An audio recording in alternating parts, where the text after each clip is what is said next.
good afternoon, and good evening, depending on where you are joining us from. It gives us immense pleasure to welcome all of you to the SunCulp Africa Summit 2022. My name is Rachel Wangare, and I work with Intellecap as part of the business consulting and research team. Thanks to everyone who is joining us from around the world and across all the continents. At all hours of the day or night, I'm joining you from Nairobi, Kenya. We are incredibly excited to be hosting you at SunCulp's first hybrid event, a first in our 13-year history, following 3 successful virtual events held between 2020 and 2021.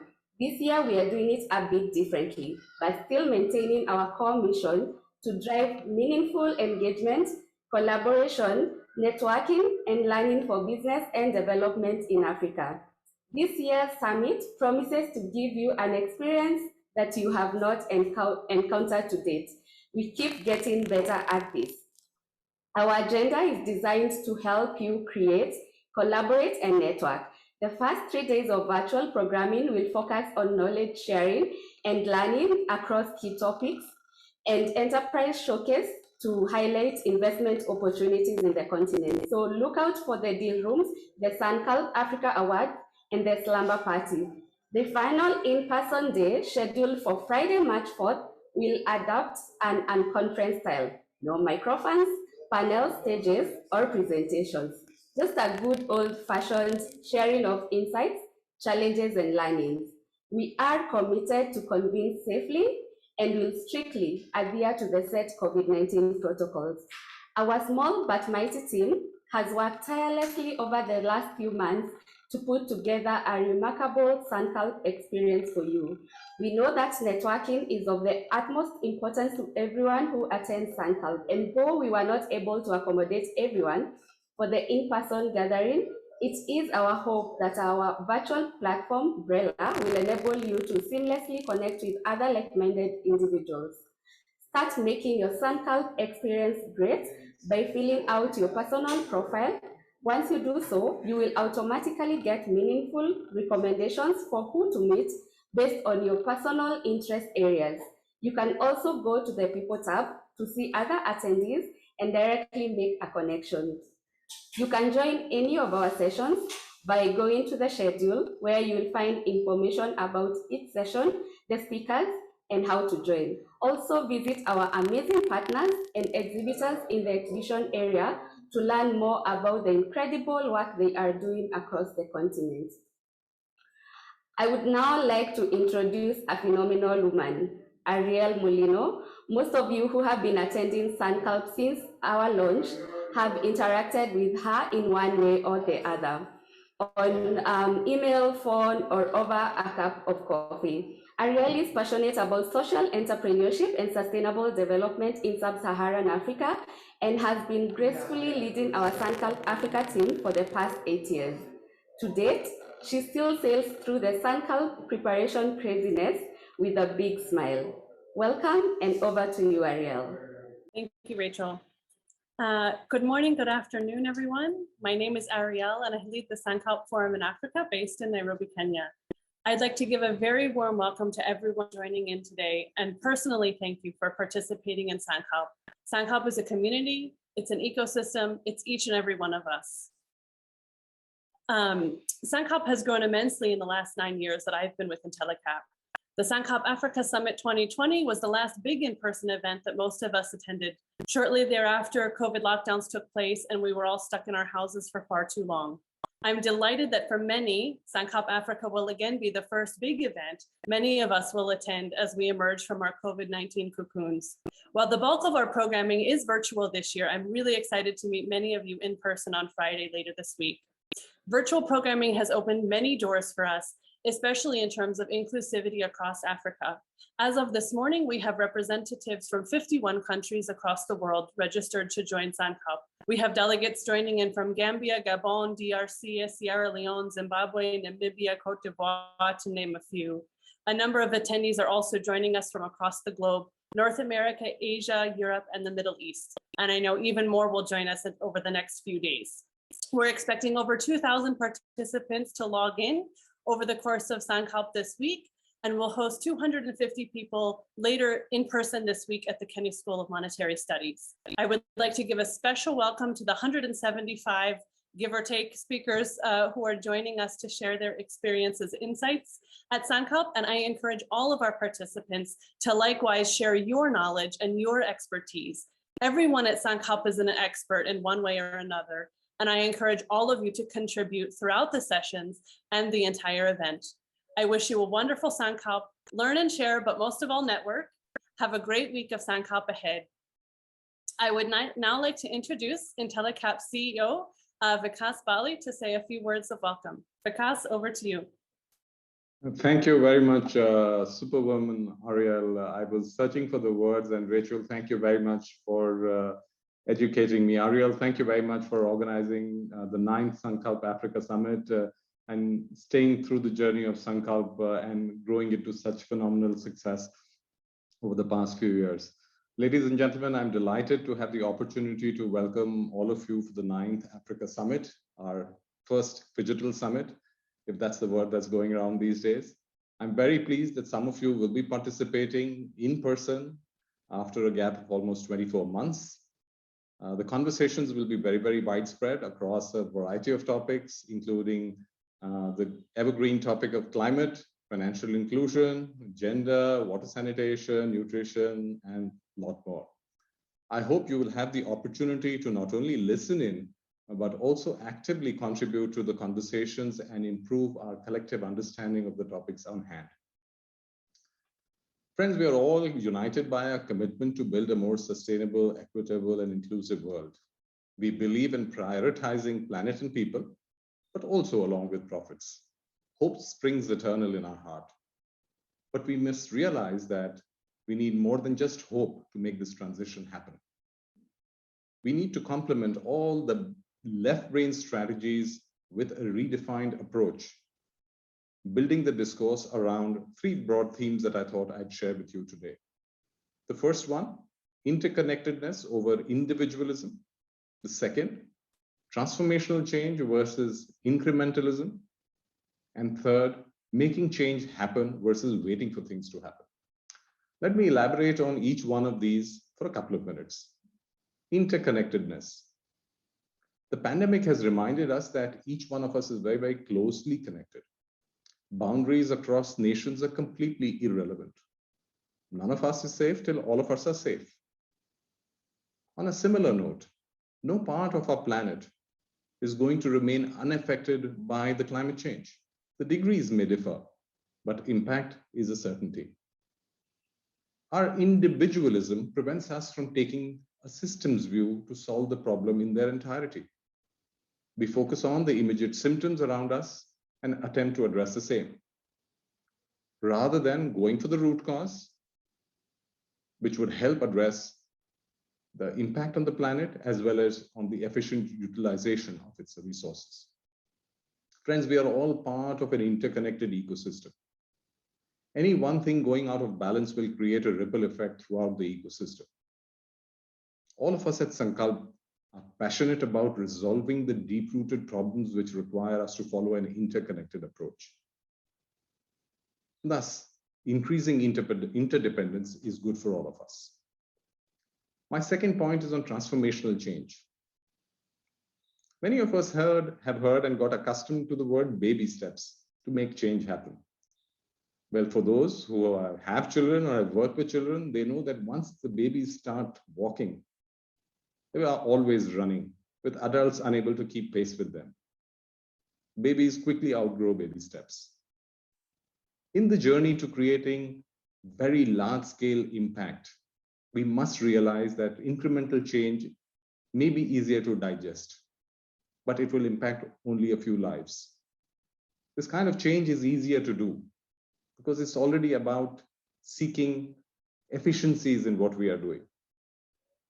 But this kind of change will not pave the way for impacting all of us. When confronted with the pandemic, we have seen how the medical community, the pharmaceutical companies, the governments, regulators, all have got together on the vaccine development and its rollout.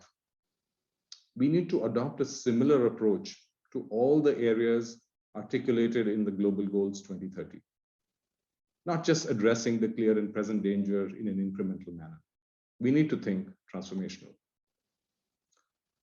Last but not the least, my third point, making things happen versus waiting for things to happen. Friends, many of us believe in miracles, and they do happen to a few. However, for the vast majority of us, while hoping is good, action and perseverance in action is greater. We need to see opportunities instead of challenges. We need to be led by our beliefs rather than our circumstances. We need to think about what the future could be rather than lamenting on what is and or was. Just yesterday, the IPC released its report on climate, with its chair stating that it is a dire warning about the consequences of inaction. The time for waiting for someone else to take the lead is over. It is time that each one of us takes the onus of action. Ladies and gentlemen, you must be wondering why I have chosen to speak about these three dimensions in the context of Sankalp. The reason is that we are gathered here, all of us as a community comprising of diverse stakeholders, developmental financial institutions, philanthropic foundations, regulators, large corporates, NGOs, and intermediaries, to help impact enterprises address these challenges that confront society. Let us celebrate the spirit of having a transformation. Let us celebrate their vision of having a transformational approach to solving problems, making things happen, stepping out of their comfort zones. It is our responsibility as a community of practitioners to help them with interconnectedness. Individually, all of us could be either capital providers, knowledge providers, networking providers, technology providers, or grant providers. However, we need to all come together on one common action platform for the impact enterprises to be successful. We have to be the wings for their spirits to soar. I invite you to participate in this festival of impact entrepreneurship, to be the catalyst for their success and that of the people and planet. As you engage in discussions over the next 4 days, assess if these conversations are transformative, interconnected, and have a bias for action. On behalf of my company, Telecap, which organizes Sankalp, and our holding company, the Avishkar Group, we commit to partner with you in this journey. As an institution, we have been playing our role. 10.2 million people, of which 99% have been supported with financial services through a variety of investments that the group has made. 2.3 million people, of which 97% are women, have been provided with microloans. 6.2 million farmers, of this again 27% women farmers, supported through investments and engagements. 85,000 metric tons of waste managed and recycled. 1.5 million metric tons of carbon dioxide emissions reduced by the group through its investments. And last but not the least, 585,000 MSMEs have been supported and livelihoods have been created. All of these above have been achieved over the last 2 decades with the inspirational vision of our promoter, Vineet Rai, who started this journey with a princely sum of $100. And today the group manages assets of about $1.1 billion. Thank you all. Thanks to all of you who are our existing partners and also our future partners in joining us and participating in this journey of mainstreaming impact. Let's have a great summit. Let's have very meaningful conversations, and let's all of us take back some very specific action points. Thank you very much for your time. Bye. Thank you, Vikas, for that call for us to collectively work together to solve challenges across the continent. We are now going to have our opening plenary titled Impact Investing Out of the Margins and Into the Mainstream. This is an important and timely discussion given the current pandemic that has created an urgency for business and development to come together to really explore how to drive pivot-driven impact economy. I will now hand over to our moderator, Fiona Mudhoni, to introduce the session and the panelists. Fiona is a senior producer and an anchor on CNBS Africa's flagship market show, Power Lunch East Africa. She is passionate about improving sustainable development outcomes in Africa and is interested in finance, technology, business, women and youth empowerment, and climate change. Over to you, Fiona. Thank you so much, Rachel, and thanks for the warm welcome. Distinguished guests, I hope you're all having a good morning. My name is Naringwa Fiona Motoni, and it is a privilege to serve as your moderator for this critically important conversation on impact investing out of the margins and into the mainstream. Now, Rachel has said this is a timely conversation, and as we continue to navigate this pandemic that has transformed our lives across the world, it is imperative for business corporations, governments, and individuals to pivot to an impact-driven economy, and it has never been more urgent than it is today. Leading with an impact focus is now not a good to-do thing or an afterthought, but it is smart economics that can solve the world's most pressing challenges.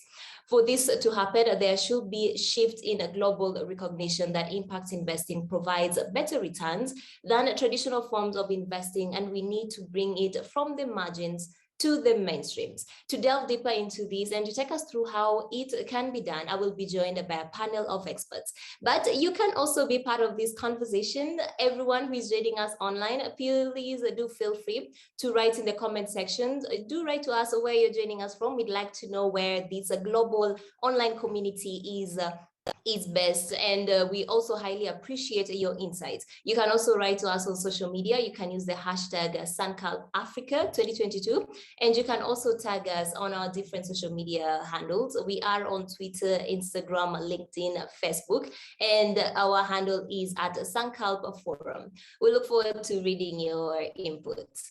Now, without much further ado, let me bring in the experts. Joining us on the panel today, we have Adrian Saville, who's joining us from Johannesburg. He's an investment specialist at Genera Capital and also Director, Center for African Management and Markets at GIBS. Also joining us from the western part of the continent, she is in Lagos, Nigeria. We have Temidale Denton. She is Alethea Capital's Social Impact and ESG Manager. And finally, in the eastern part of the continent, we have Kanini Mutoni, who is joining us from Nairobi. She's the Managing Director at the DRK Foundation. Now, Kanini, I'll just start with you. We'd like to create a context for this conversation. Why is it critical for us to be changing lens and focusing on more impact-targeted investments rather than the traditional forms? Great, thank you. Thank you, Fiona, for that introduction. And I was just sort of, touched by what Vikas just said, and it really goes to your question. Vikas talked about left brain strategies, and he also talked about transformational approaches to solving the world's problems. And when I take a step back in my own personal career, I've been doing what I'd call mainstream investing for about 12, 13, 14 years. But I asked myself, where has mainstream investing led the world? And when I talk about mainstream investing, I'm talking about investing with just two dimensions in mind, risk and return. For me, what impact investing is it's simply looking at allocating capital using three lenses: risk, return, and impact. And, Fiona, I think we just all need to ask ourselves as humans, mainstream investing has led us to a world where we're in the middle of the biggest climate crisis that we have ever seen. The world remains completely unequal. I think we have about 1 billion people who still live on $1 a day and less. We still have huge levels of gender inequality. So, the question is, we have been investing in a way that hasn't made sense. So the challenge now is to say, okay, maybe we need to do this in a different way and allocate capital with a transformational mindset. And that's where impact investing comes in. So I think that's basically the aim of this conversation, to see how we can move impact investing from the margins and into the mainstream. Yeah, and now just Adrian, to come to you to carry on from what Kanini was saying, that she was focusing on risks and return. The common refrain that impact investing delivers competitive return is not really as compelling for fiduciaries because of the elevated costs as well as the risks of these investments. So how do we shift and just spur continual growth into these particular trends? And I think there's a critical aspect here, which is the imagined or assumed opportunity cost of going into arenas of impact. A misconception that impact comes at a cost, that impact is about doing good and feeling good, and that it's going to cost you something in return. I'm reminded of Garrett Hardin's very famous 1968 journal article where he spoke about freedom in the commons, and freedom in the commons bringing ruin to all. Now, we haven't quite got to the point of ruin to all, but we have got to the point, as Kanini suggests, of cost to all in the form of climate change, by way of example, environmental degradation, negative externalities. And that needs to be read against a backdrop of evidence which shows that businesses that have explicit sustainability and impact agendas produce substantially better returns over long investment periods. In other words, in the language of economics, there is such a thing as a free lunch, that you can have the best of both worlds. I like Kanini's reference to traditional investing of looking along two dimensions, risk and return. I started an investment business in the late 1990s and built it over 20 odd years with that third dimension, without knowing when we initiated the business that what we were doing would one day be called impact.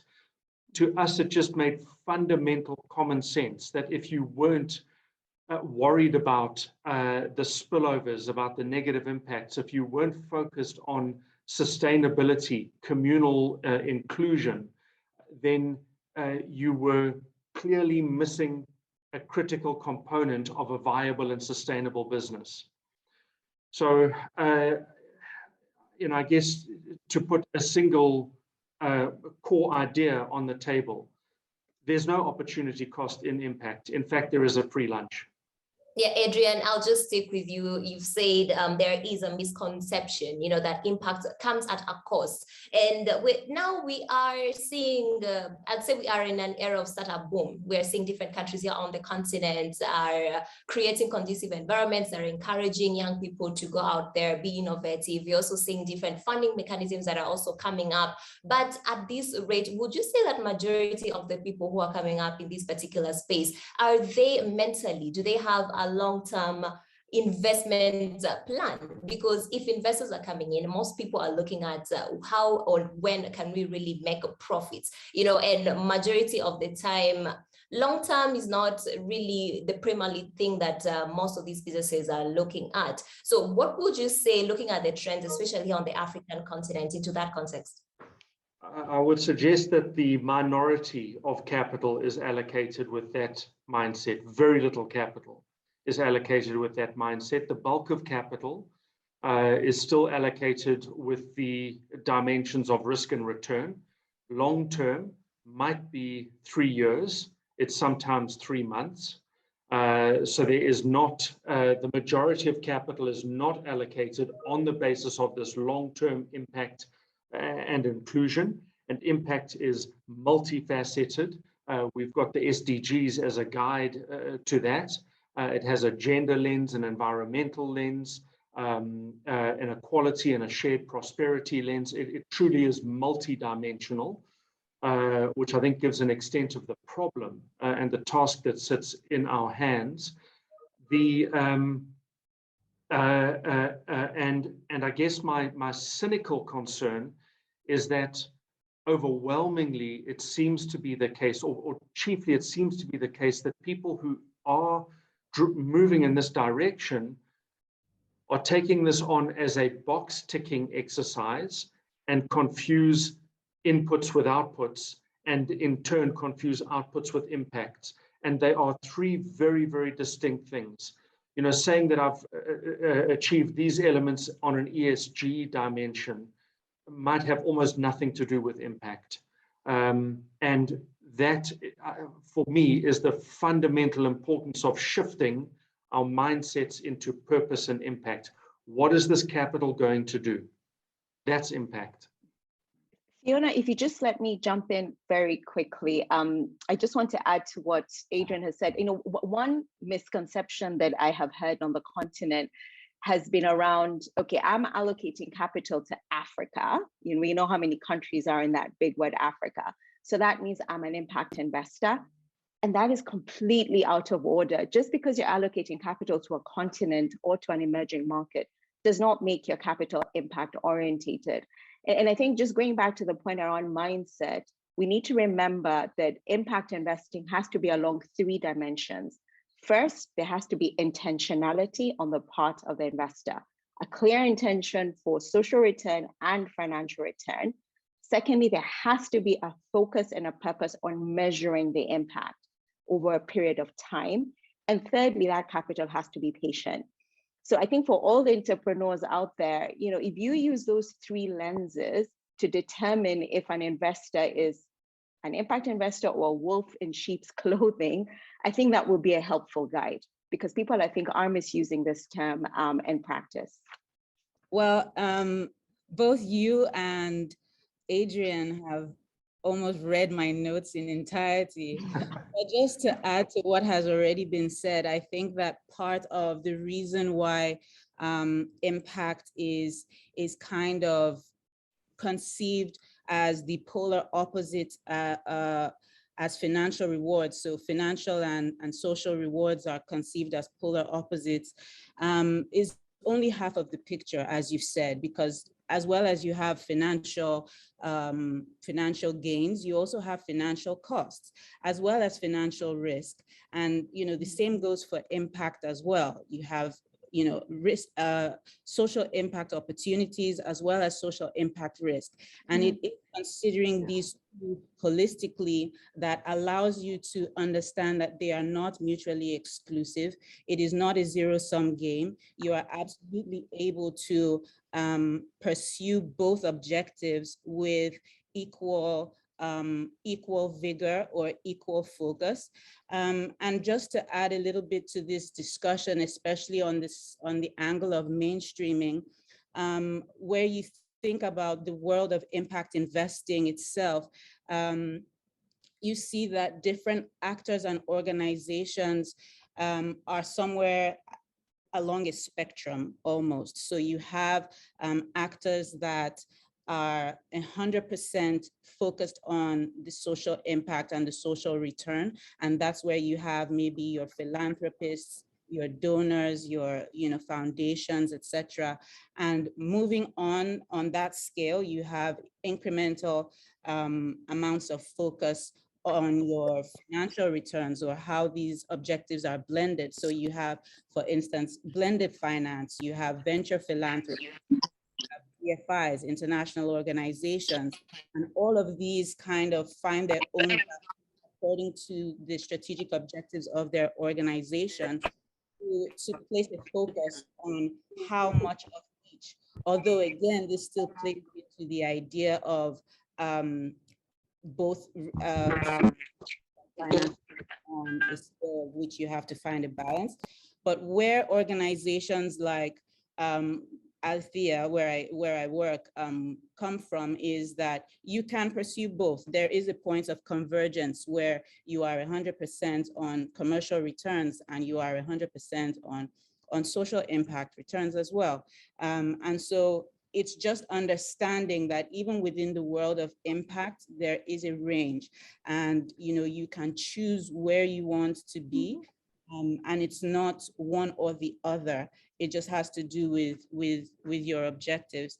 And I think that more of the world is becoming, and just again speaking to the very important points that Vikas made, and that you both have echoed in different angles and dimensions, is that, you know, we can actually no longer afford to ignore one set of outcomes or impact, because the truth is, every time you make a transaction, you are saying yes, essentially, to a group of decisions that have already been made. You're saying you're buying into a value system, you're buying into you know, the intentionality that has already been there. And what impact investing helps you to do, as your point was, Kanini, is to be intentional about what that impact is to be, you know, additional in maybe the stakeholders, whether that be the people, the supply chain, the environment, how those things are affected, and also to be measurable in you know, what it is your finance is achieving. Go ahead, Adrian.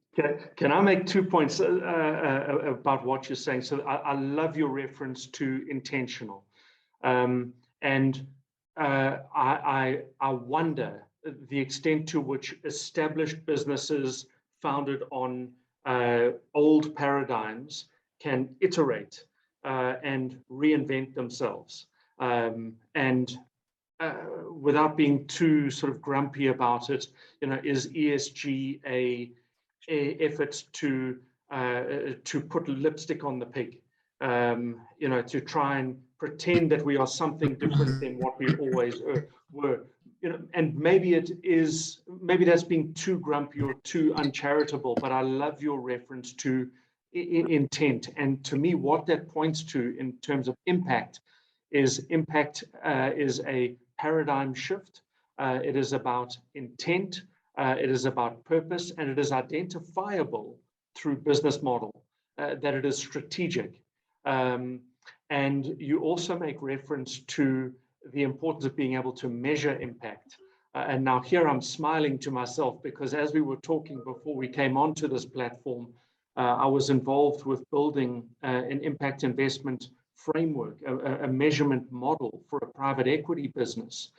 And when we stepped into this project 3 years back or so, you know, it seemed like this would be fairly straightforward. You know, we know how to measure economic effects, and wow, you know, this was like opening up a Pandora's box. It is incredibly complex, starting with, is the capital greenfields or brownfields? Kanini's point about Africa is not a place.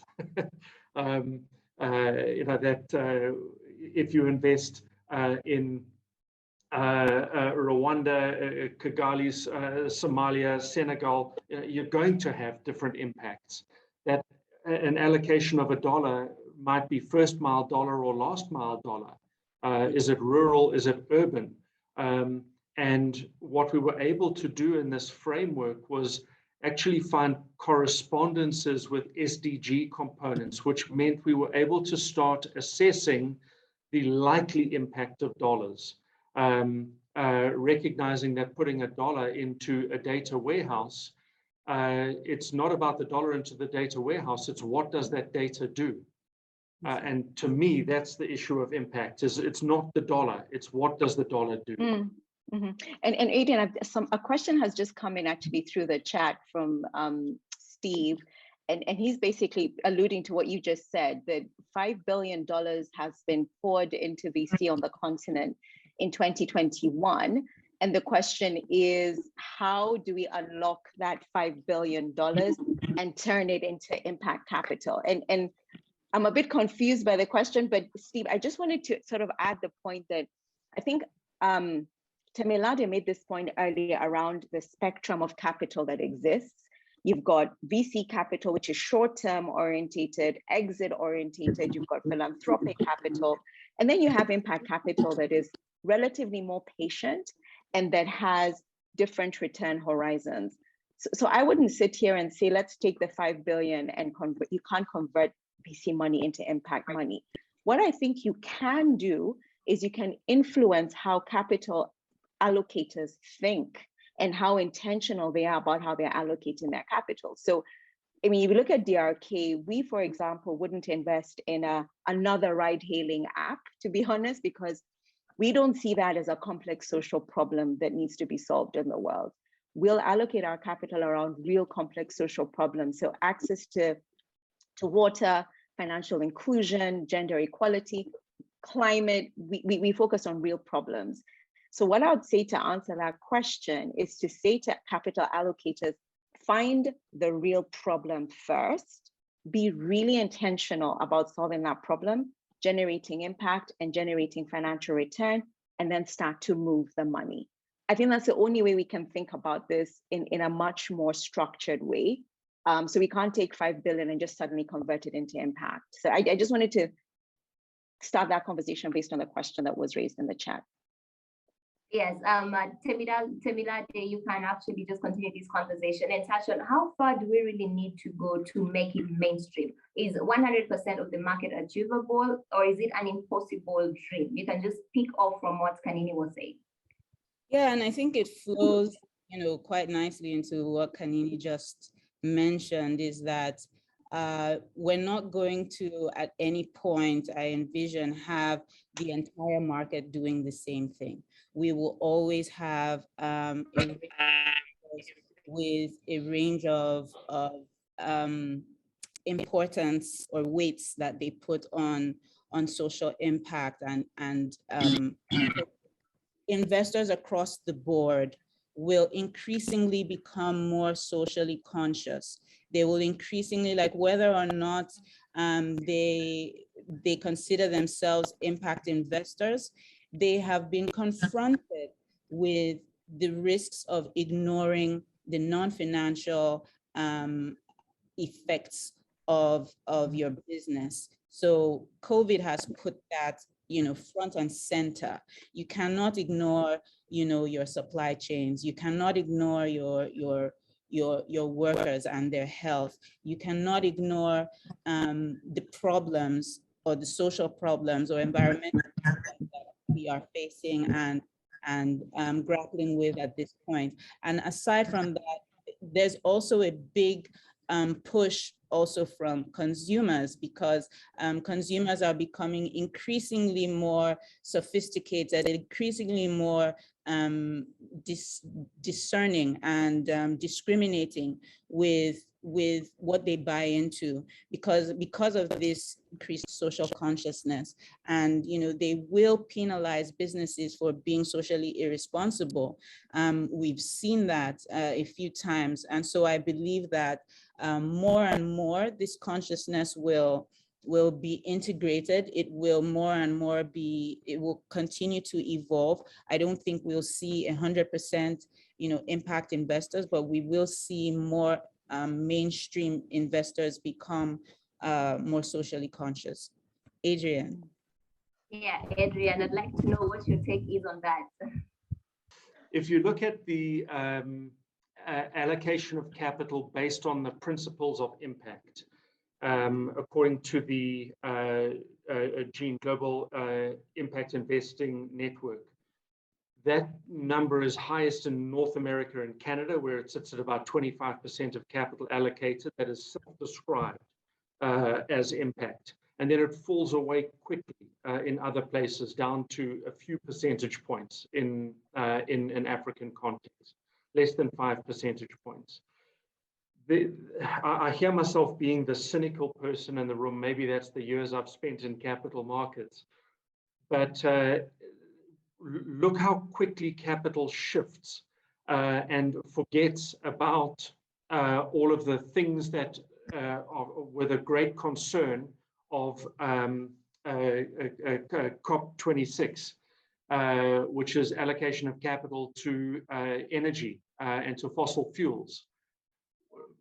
With the Russian invasion of the Ukraine, money has rushed back into oil, and the principles have gone out the window. So I'm going to be cynical, and I'm going to remind ourselves that capital is greedy. And even if we can show investors again and again and again that being patient and purposeful and far-sighted in your sustainable impact capital allocation, the temptation, the seduction of those immediate gains and wins are very, very hard to remove, impossible to remove from human behavior. Yeah, now just to continue what Adrian is saying, Kanina, I'd just like to come to you. What are the core differences between mainstream investing and investing with an impact lens? I think even drawing from the comment sections from our viewers, I think that is the distinction that we really needed to know, and just draw a thin line to get to know how do we differentiate the two. Yeah, and Fiona, if you allow me, somebody called Dushant has also asked just a question in the chat around, we see strong resistance to accepting groundbreaking solutions from new entrepreneurs. What can we do as an entrepreneur? And I just feel impelled to answer that, because I see that question asked many times when we're talking about impact investing. You see founders asking the question, I have a great idea, I know this is going to work, why don't you want to support me in terms of investing? And, you know, I think it's important to say that as an impact investor, we do expect entrepreneurs to be able to articulate their impact. And I think that is an expectation that some founders and entrepreneurs don't realize or understand. So it's not about having an SDG slide and ticking and saying you're hitting 4 or 5 SDGs. It's about really internalizing the idea of impact in your business model and making sure that it's baked in right from the start. Okay, and I think this is sometimes a bit difficult for entrepreneurs to see. Another example Fiona I've seen is you look at a deck and you can clearly see that the entrepreneur wants to pretend they know about impact. So they have 3 lines on impact. We influenced the lives of X women, and we're projected to influence the life of X children. And it's much more than that. It has to be baked into the model, and it has to be clearly and well articulated by the entrepreneur. Okay.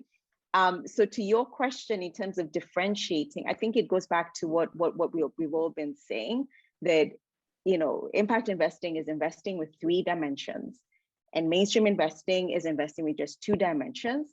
But I think one of the things that is my bugbear as well is around this issue of returns. There are some impact investors out there who are looking for above market returns. And I have a problem with that, because I think it's still early in the days to go out investing capital and expecting outsized social impact and outsized market returns. I think we will get there, but I think there needs to be a spectrum around our expectations on returns. So right now, as an investor myself, I'm looking at market returns or even below market returns concessionary. But above market returns, my sense is that will come later, but doing that right now might distort the market. Yeah, and Temilade, just throwing you a question from Eric Kariuki. He says, while he understands the need for a paradigm shift that mainstream investment needs to go through, but what other ways are there available? And he's also asking, who drives this particular shift? Is it the investment community? Is it the social entrepreneurs? I think, Temilade, you can touch on that also, just basing on you've recently raised about $100 million US fund to invest in gender diverse businesses across Africa. That will be the next conversation that I'll be coming to you. Okay, so you want me to speak on what drives impact? Who drives this? Yes, is it the investment community or is it the social entrepreneur?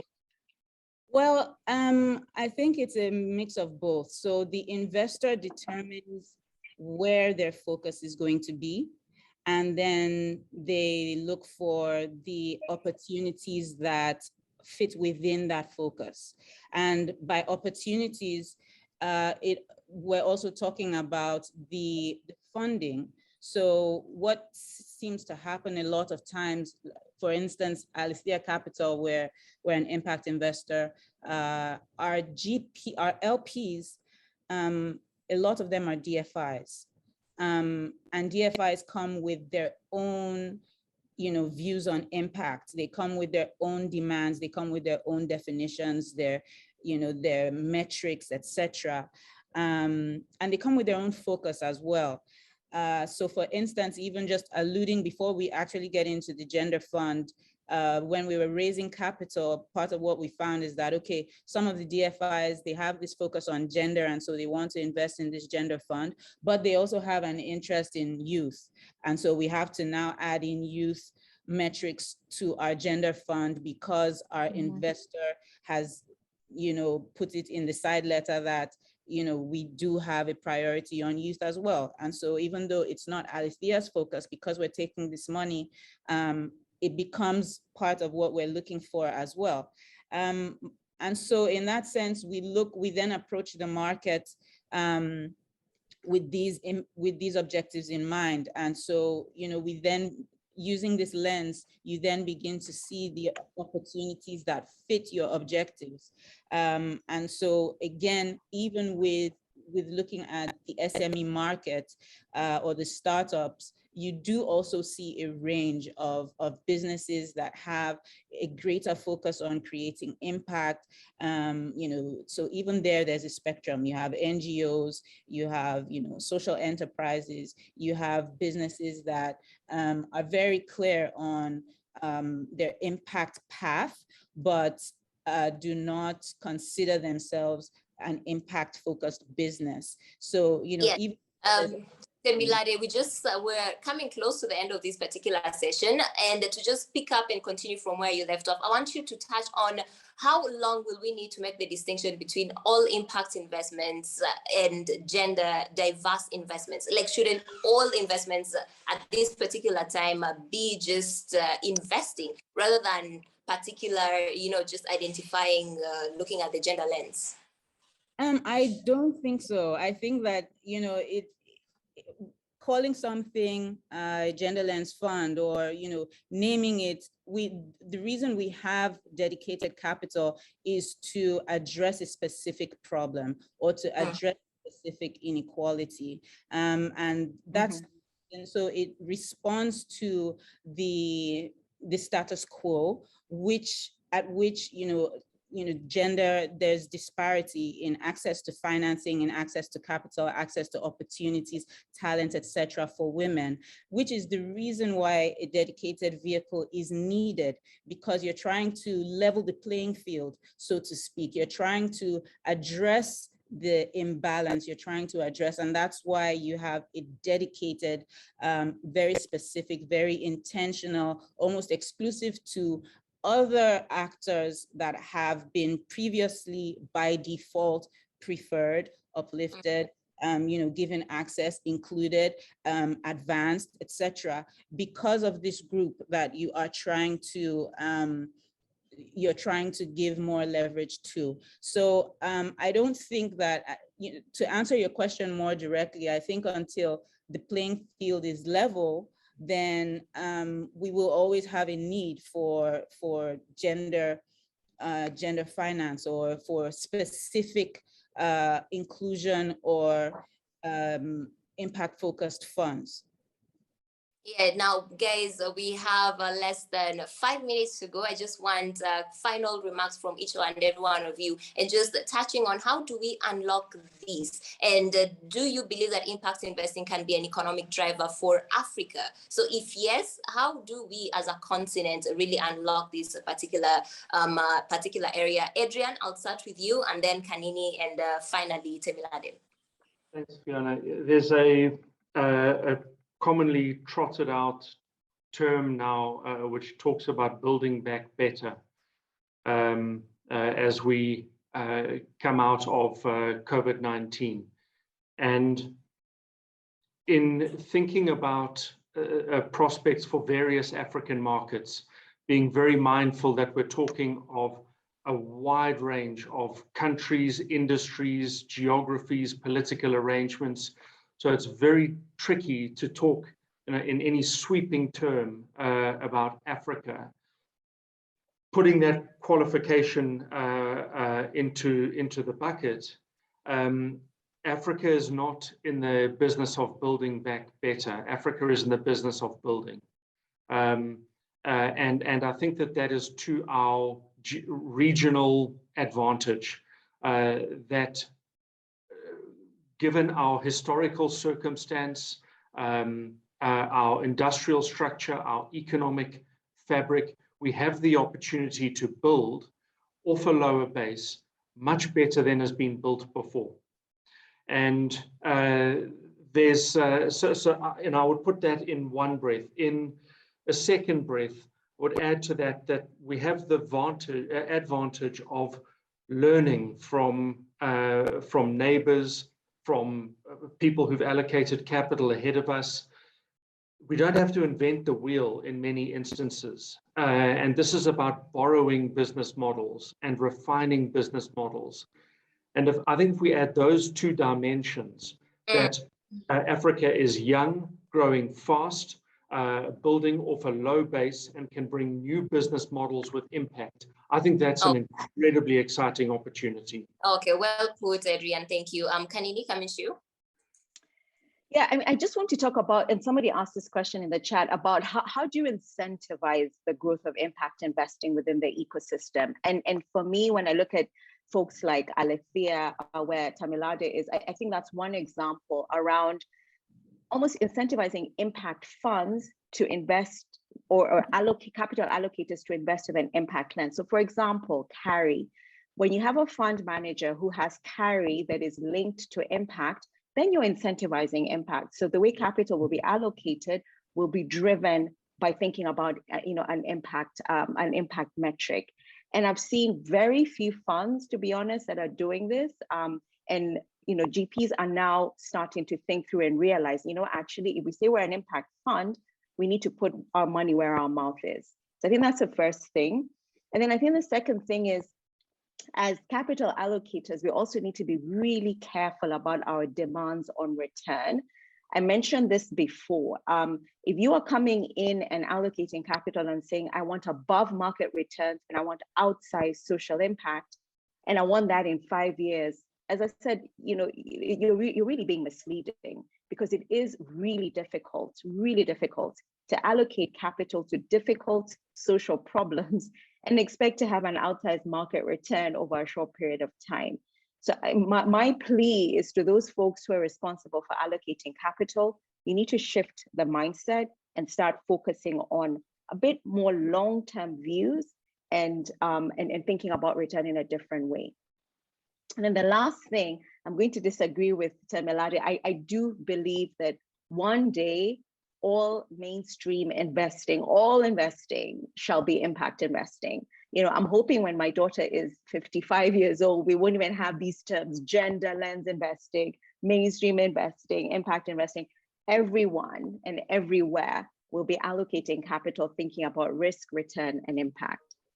Okay, thank you so much, Kanini. We are all holding on to that dream, and we all have a role to play for us to get there. Now, Temilade, just your final words.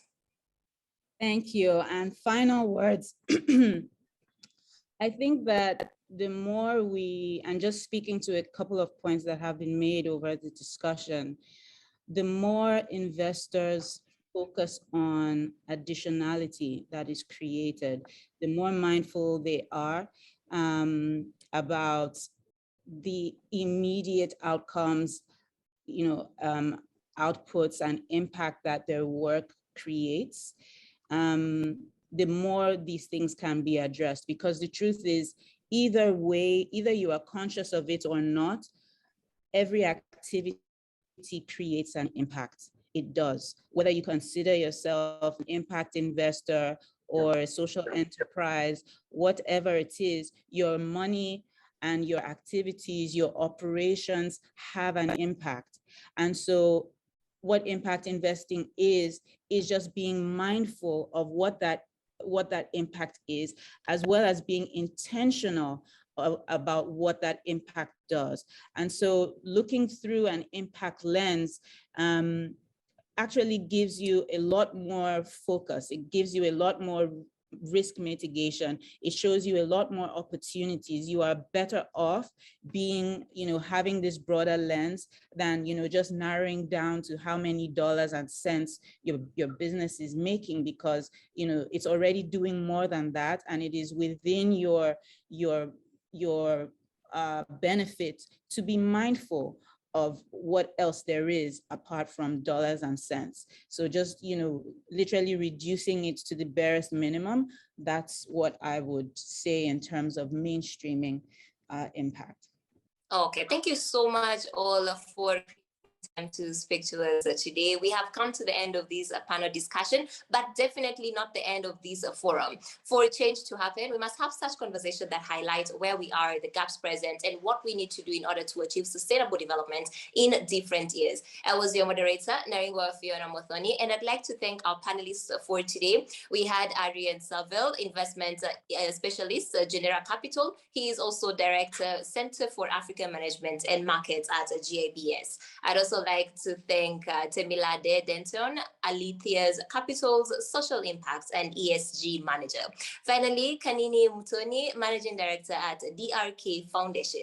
Thank you to each and every one of you who followed this conversation online, and thank you for sharing your feedback. Let's continue engaging on social media and just bring light to the world and make sure that this conversation gets the amount of attention it needs for us to drive change. Thank you so much for tuning in. Thank you, Fiona, and our panelists for that incredible discussions. Really great insights coming out of that. Gender is one of Intellecap's core thematic areas. We pride ourselves in being a knowledge and solution provider for women, economic empowerment, and genderless investing in the continent. Over the last few months, we have been working with Plan International to assess the genderless investing market in Kenya with the objective to identify opportunities for key players. I am excited to announce that we will be launching the report today. To do that, I would like to hand over to Agnes McKenna, who is the Gender Enterprise Lead at Plan International. Over to you, Agnes.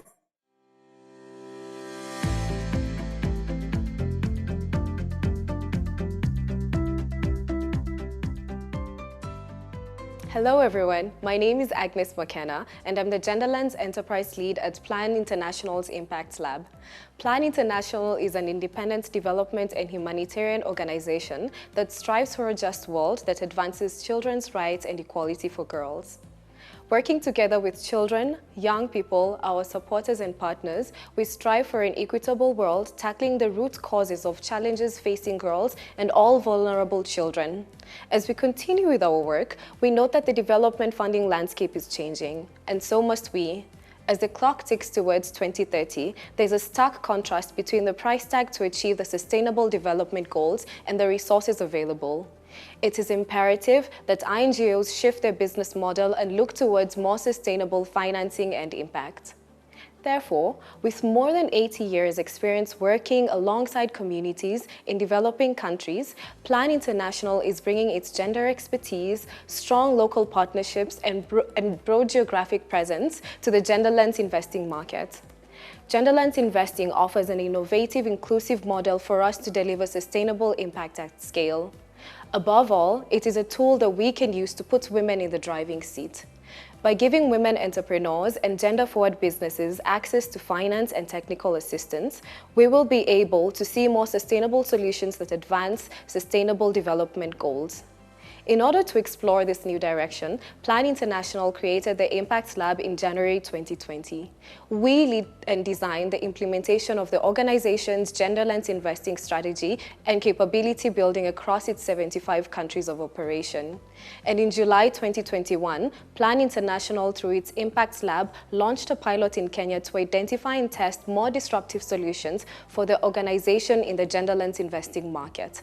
Our first step was to conduct a market analysis to explore and better understand the genderless investing ecosystem in Kenya. The research, which is co-developed with Intellicap, had 4 main objectives: understanding the business needs and challenges of women-owned and gender-inclusive MSMEs in Kenya, exploring the varying needs of stakeholders to effectively channel capital with a gender lens, investigating critical market gaps in the GLI ecosystem, and identifying GLI opportunities that address the structural challenges faced by women-owned and gender-inclusive businesses. It is my pleasure today, on behalf of Plan International, to launch this report titled Disruptive Roles in the Genderless Investing Market in Kenya, Recommendations for New Entrants. We hope that this report will be a useful resource for GLI practitioners and other stakeholders interested in the market as well. We're deeply grateful to all of the investors, entrepreneurs, market experts, and intermediaries who gave us their time and contributions for this report. Plan International is committed to the creation of solutions towards the recommendations in this report, which is the next step for our work in Kenya. We're also very keen to partner with and support like-minded organizations working in this space. We will be having further discussion on the reports later today from 3 to 4:30 during the Gender-Lens Investing Uncovering Opportunities for Kenya session, and we really look forward to you joining us. Thank you again.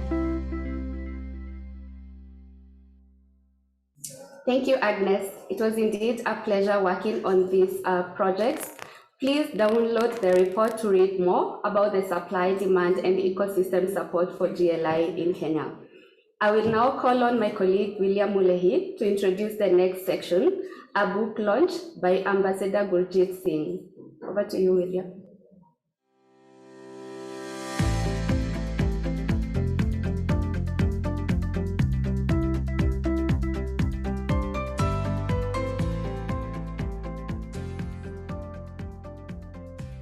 Good afternoon, everyone. Just want to really, again, just reiterate and welcome our guests to this session.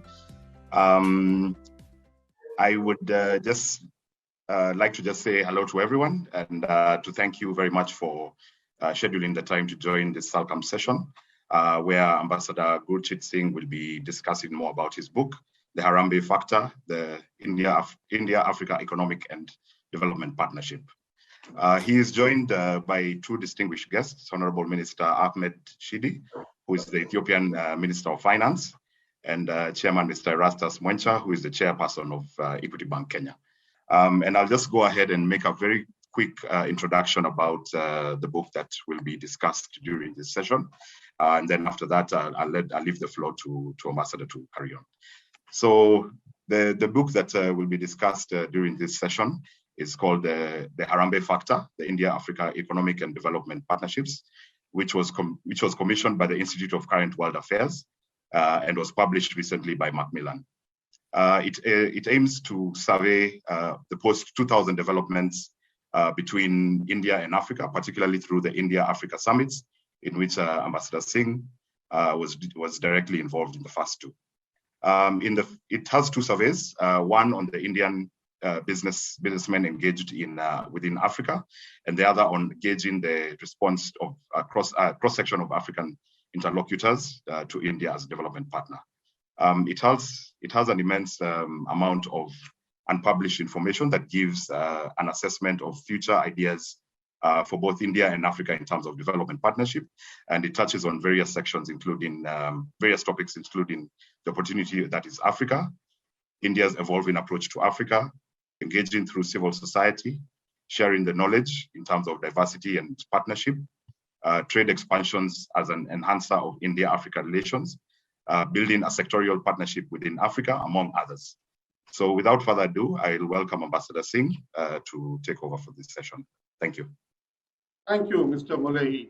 It is indeed a great honor for me to be accompanied by my old friends, the Honorable Finance Minister of Ethiopia, Mr. Ahmed Shide, and the Honorable Erastus Mwencha, Chairman of many things, all African, always doing good.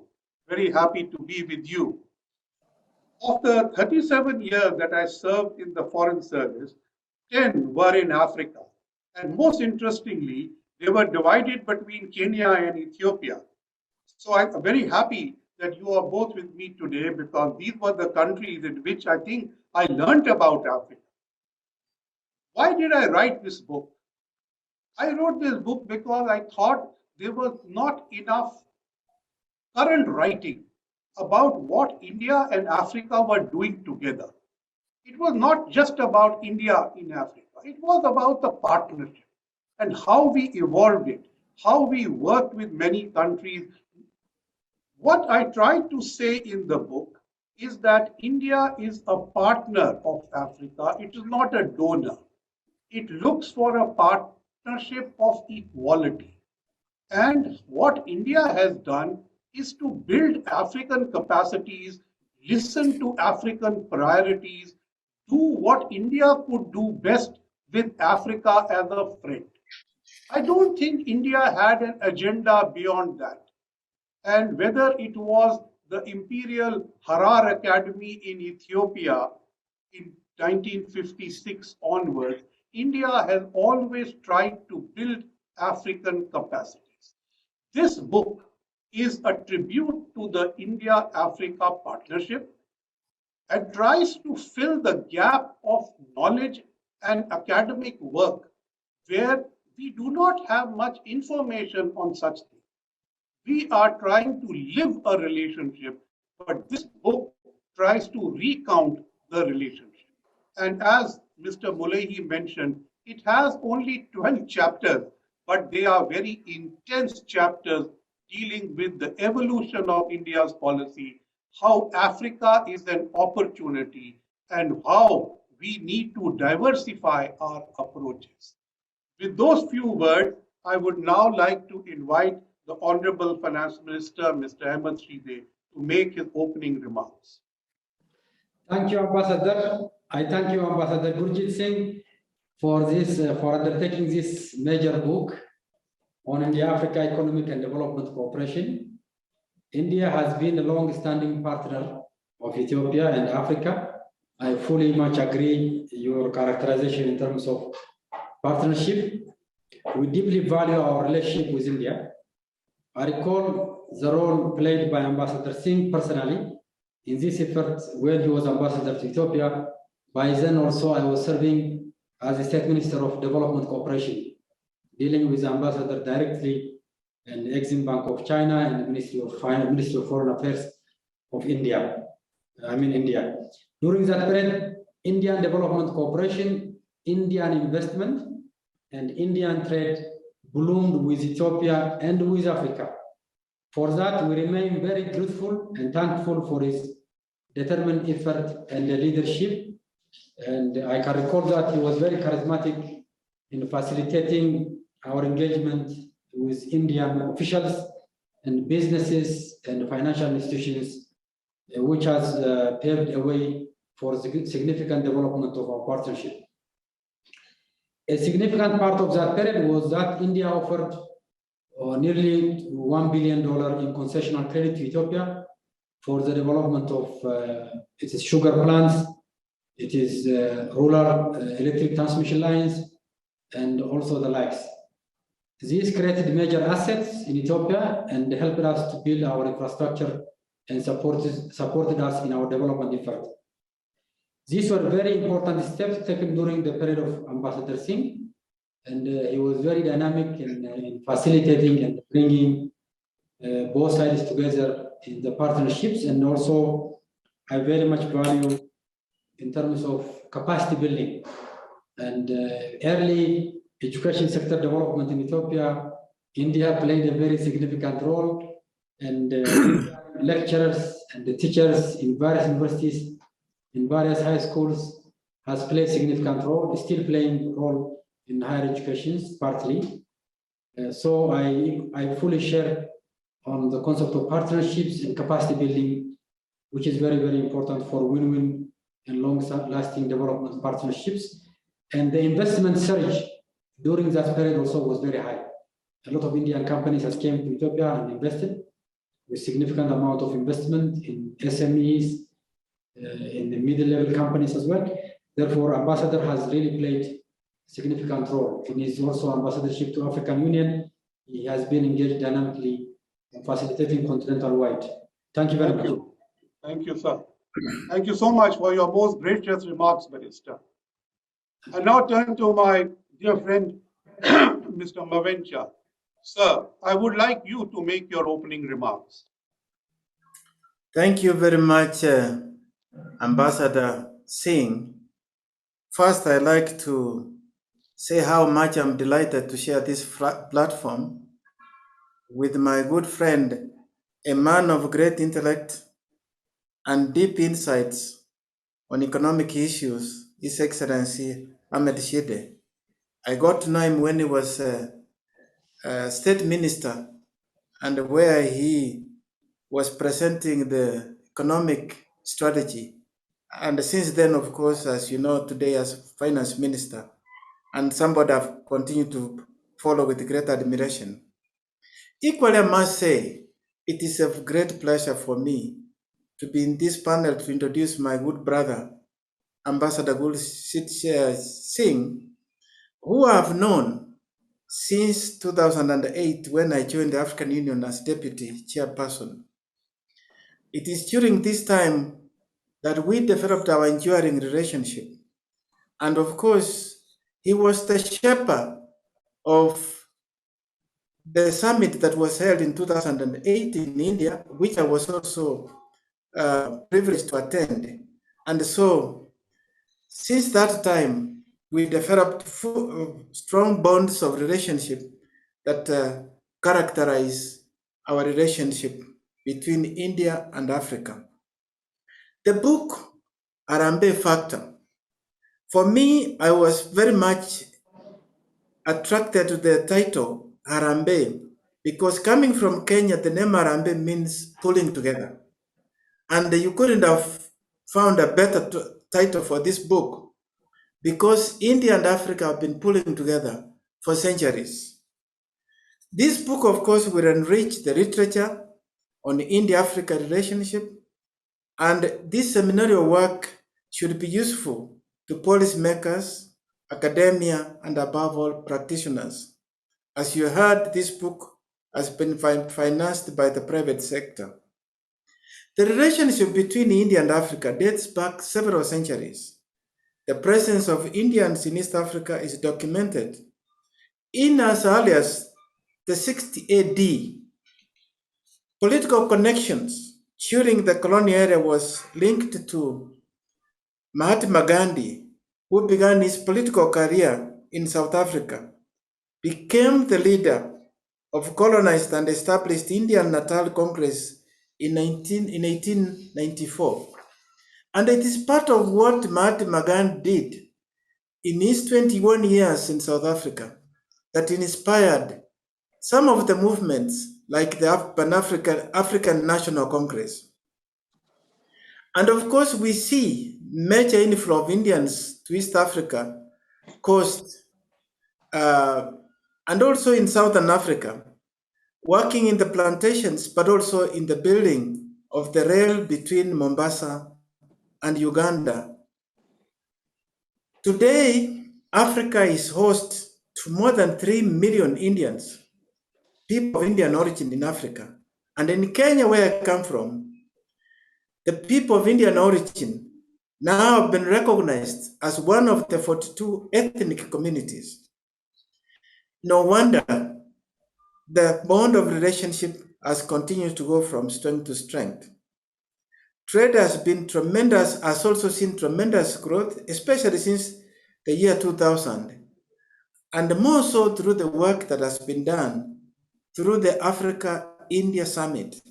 Some of the tools that has helped to enhance this trade is because of the duty-free, quarter-free, duty-free trade preferences that was announced by India during the India-Africa Summit of 2008, and in which Ambassador Gurjit played a key role. One of the things that you notice, especially in the trade between India and Africa, is the complementarity of the two economies. If you look at trade that is taking place, India exports a more higher level of manufactured goods like pharmaceuticals and also processed fertilizers and petroleum products, whereas Africa exports petroleum and other commodity-based products. It is in this complementarity that India is gaining encouragement to be a major investor in Africa.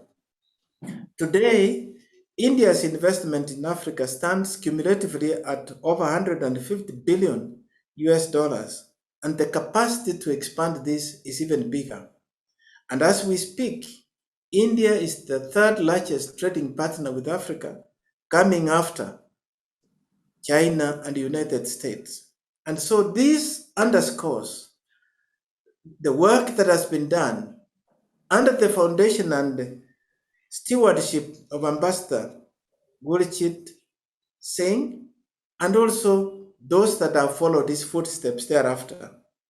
And it is therefore for me a great pleasure to be able to be part of this transformation together with the ambassador and also to read this wonderful book, which I am proud to recommend to our scholars and practitioners. Thank you.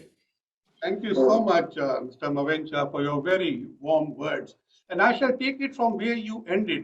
And Honorable Minister also spoke about investment, and you also spoke about investment.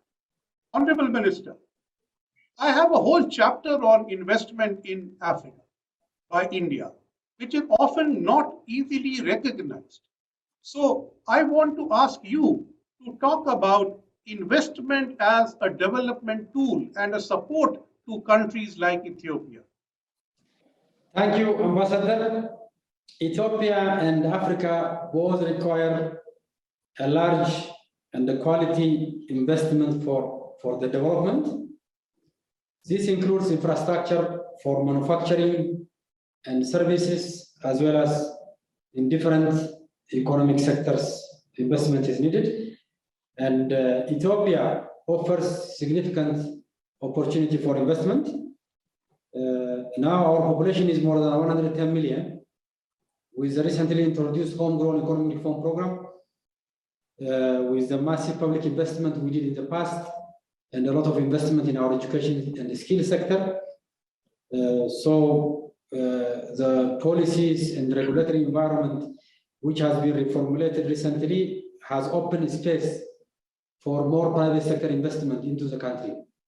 And we have liberalized our telecom sector to attract significant investment. We are happy to get a well-refined telecom operator from Kenya as a consortium with other companies, Safaricom.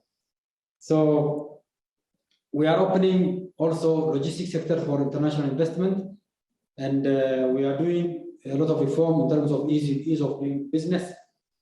And Ethiopia has significant potential for agricultural investment, for manufacturing, for mining sector investment, as well as also for tourism-related investment. And we are diversifying our source of growth. And we are also working to restructuring our debt. So with our creditors, we are working, including India, China, and other creditors, we are working in the context of what you call the common framework, which has been championed by G20 finance ministers and IMF and World Bank as well. So with this reform, I am confident that we can able to attract money investment because we are a big market destination with now a GDP which is already crossed $100 billion US. Still very positive growth despite the challenge domestically as well as Corona. We have a strong positive growth. Our export sector is increasing. So we are also addressing the macro imbalance in terms of addressing foreign exchange management regime and all those issues. And with additional reform, which we are going to introduce in the banking sector, in the financial sector, and we believe that Ethiopia will continue to be a major source of attracting investment. Thank you. Thank you, sir. You make it sound so good that things are looking up, and I'm very happy to hear that. When I came to Ethiopia, bringing small and medium enterprises was a challenge, and that is the challenge we overcame, which you mentioned. And I must say that I have analyzed this in great detail in the book. And I've also looked at Indian investors in Kenya and in many African countries and how they are looked at, what kind of work they did, why did they choose those countries. I'm happy to say that in the survey of Indian entrepreneurs, they say that East Africa is their preferred destination for investment in 2021. So I think this is a very positive sign that they will be responding to you. Mr. Mavencha, I now turn to you. And when I first met you once, you were the Secretary General of COMESA. And what you did in COMESA today has happened in Africa when the Africa Continental FTA is now in place. I ask you, and you mentioned that India is among the top 3 trading partners of Africa. How will the Africa Continental FTA help to develop trade with countries like India, which is not based on concessions, but based on complementarity? India and Africa have more or less similar population. India with a population of 1.3 billion people and Africa 1.3. And the GDP of India and Africa is more or less the same.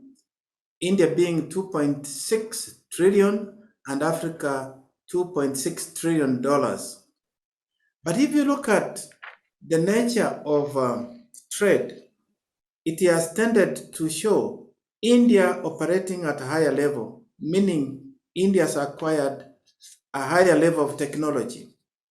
But the question you ask is about the Continental Free Trade Area. The Continental Free Trade Area, of course, brings in not only this big population, but also the buying power of more than 3 trillion US dollars. These should remove some of the limiting factors, particularly the small segmented markets. Many African markets are only less than 10 billion, unlike Ethiopia, which has got 10 million people, unlike Ethiopia, which has got over 100 million people.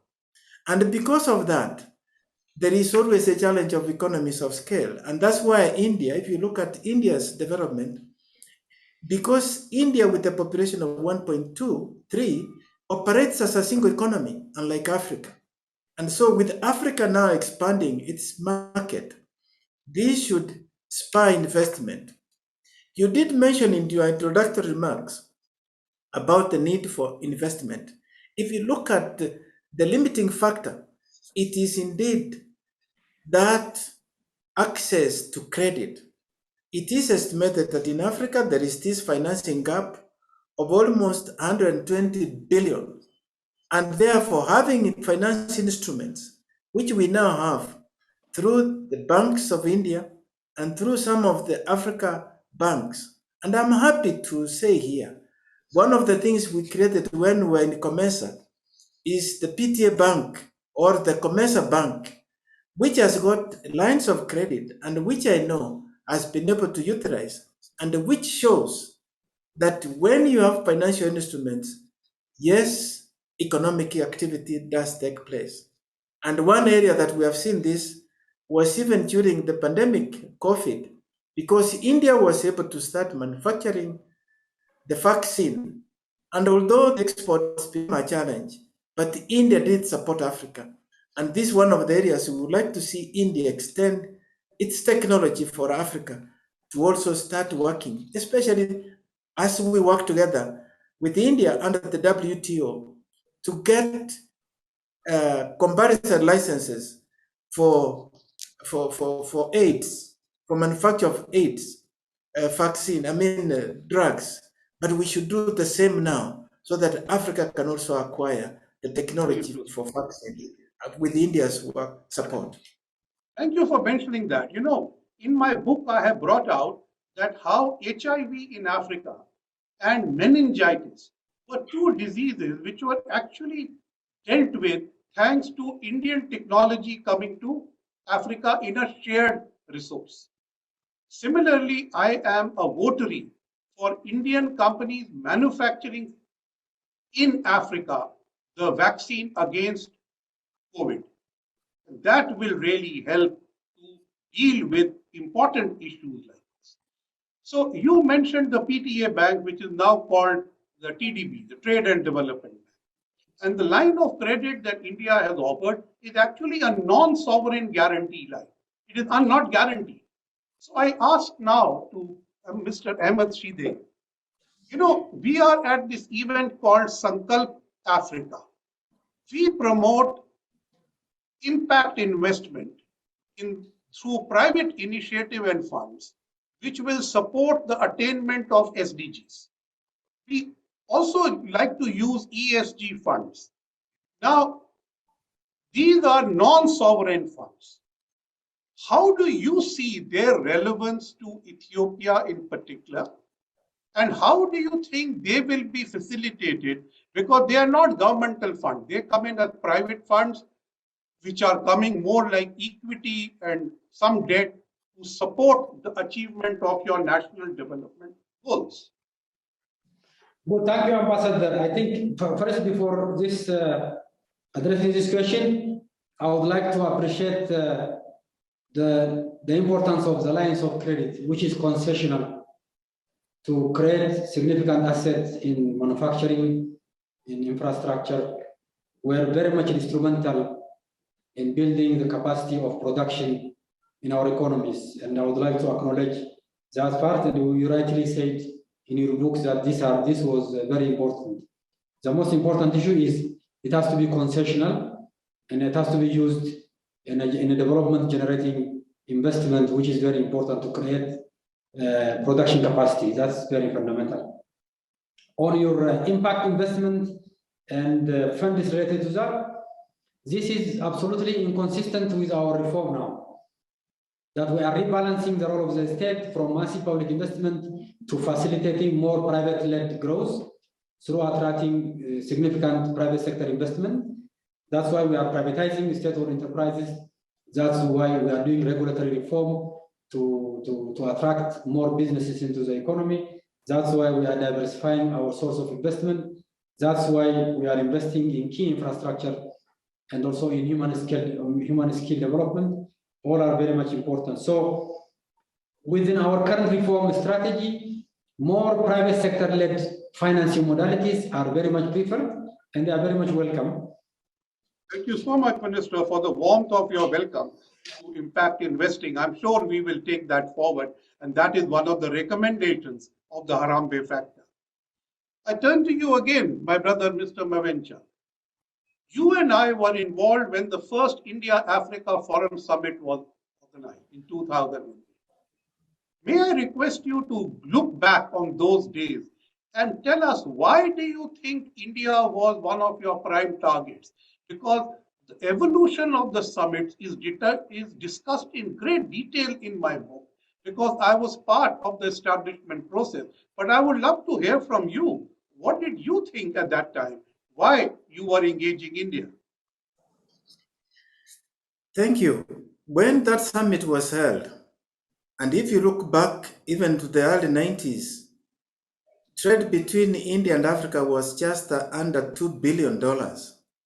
But since the hosting of that summit, trade has grown from $7.2 billion. Today, it is close to 60 billion, making India the third largest trading partner with Africa.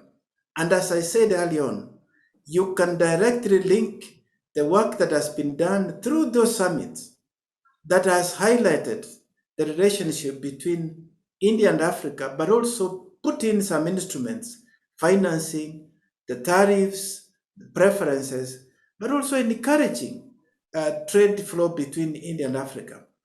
And India has also contributed a lot, particularly to Africa's education. As we speak, there are over 25,000 African students in India studying various colleges. This has also brought India closer to Africa, because cumulatively, over 1 million Africans have benefited from education in India.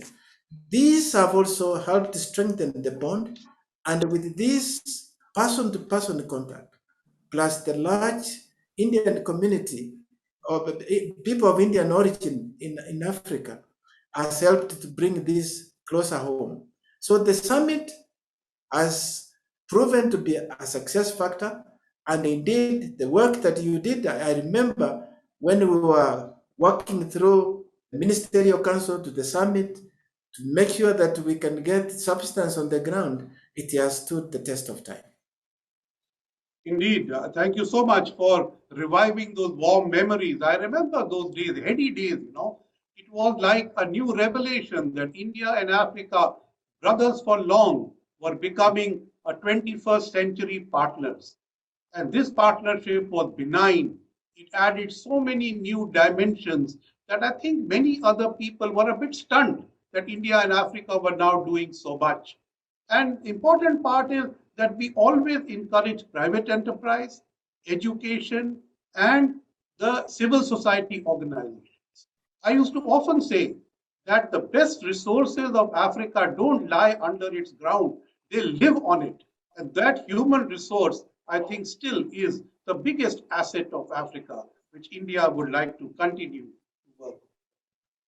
Honorable Minister, In conclusion, I would draw your attention to the suggestions in my book that for the future, we should, in a post-pandemic world, look to do more on health, on pharmaceuticals, on infrastructure, on agriculture, and on impact investing.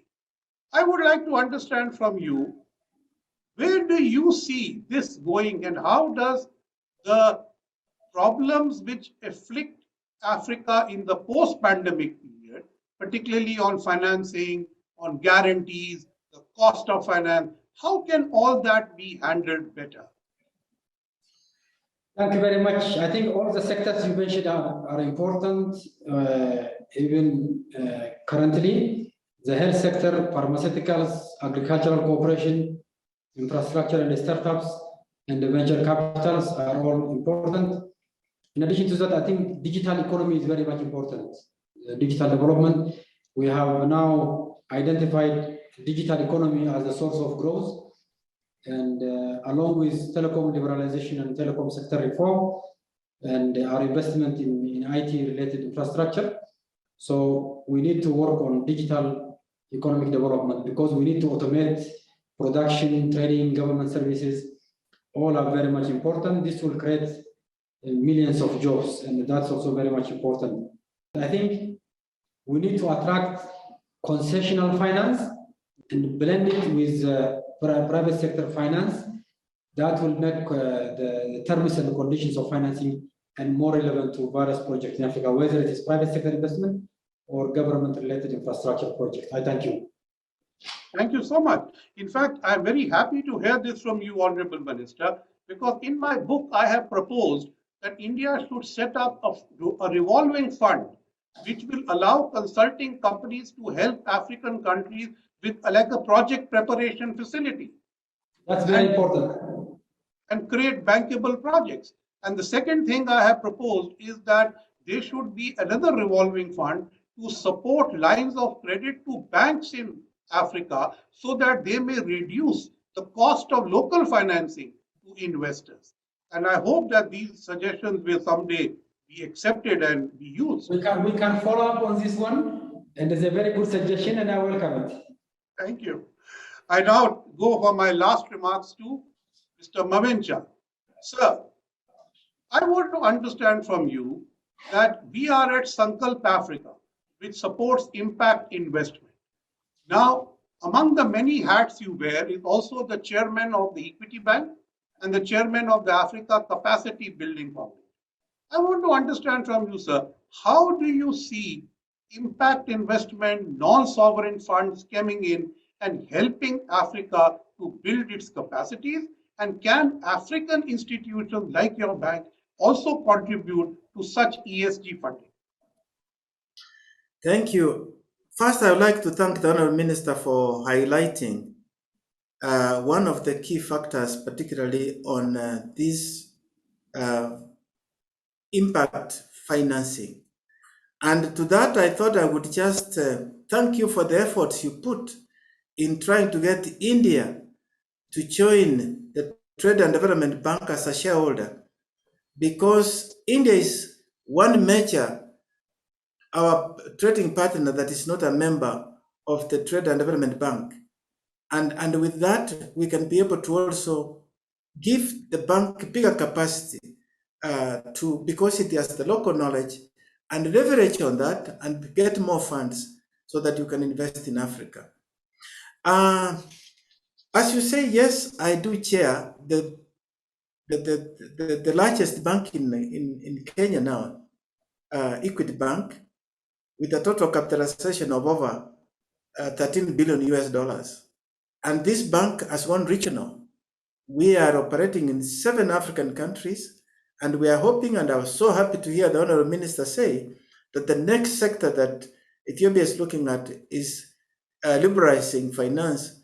And we can tell you, waiting on the wings, and we'll be the first to bring a bank to Ethiopia. Welcome. You're welcome. But having said that, I must say that when you talk of impact investment, this is the way to go. The minister has already said that now we move away. The state has done a lot in terms of infrastructure-led development. And you have seen the growth that Ethiopia has enjoyed because the state has put in place infrastructure. Kenya here, where I see the same thing. The next phase is private sector, and there is no better place. I've seen it from the bank, because now for us to support sectors like education, health, agriculture, we have to have impact investment funds, and the private sector has to play the role. And India has also that advantage of having small-scale industries, which are suited particularly for small communities where they can be able to manufacture goods for domestic consumption, but with aggregate, you can also export. And so, yes, financing is key. As I said earlier on, we have a financing gap of over 120 billion for investment in trade financing.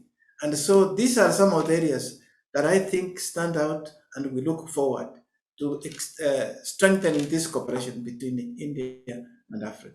Thank you so very much, my dear friends. You know, the spirit of Harambe, I think, is very evident. And I can assure you that with your kind of ideas, we can take this forward to build the India-Africa relationship, even at the level of the private sector, the impact investor, and the like. And I'm sure this message is very clearly going to be heard at the Sankalp Africa Summit, where that is why we discussed the Harambe factor today at the Sankalp Africa Summit. I thank you for your time. Thank you very much, Ambassador. Thank you very much. Thank you. Namaste. Thank you, Ambassador Gurjit, and the amazing panelists for that discussion. Wow, it has indeed been a great morning. Thank you so much for everyone. We have now come to the end of today's morning session. A few things worth mentioning. Please keep the conversation going before, during, or even after the sessions, and connect with us on our social media platforms as well. Our Twitter handle is @SankalpForum, and our hashtags @SankalpAfrica2022, #women@Sankalp on Twitter are already trending and shouldn't be hard to find. Also find Sankalp Forum on both Facebook and LinkedIn. Please tag us on pictures and selfies as well. We'd love to see them. Remember to visit our virtual exhibition booth. We have amazing sessions lined up for you today. Join Plan International and Telecap Genderlens Investing, uncovering opportunities for Kenya's session as we discuss more insights from the report. We also have a session by GIZ on innovation for climate change adaptation later in the afternoon today. Also keep in mind that all our session recordings will be available. Sessions will be added directly into Brella within about 2 hours of their completion. So in case you can't decide which session to go to or are in a different time zone, check in regularly to catch up on what you might have missed. If you need assistance with our virtual platform, please visit our help desk in the exhibition area. We are on standby to help you. I hope you have a great Sankalp ahead. Make the most out of it and have a great rest of the day.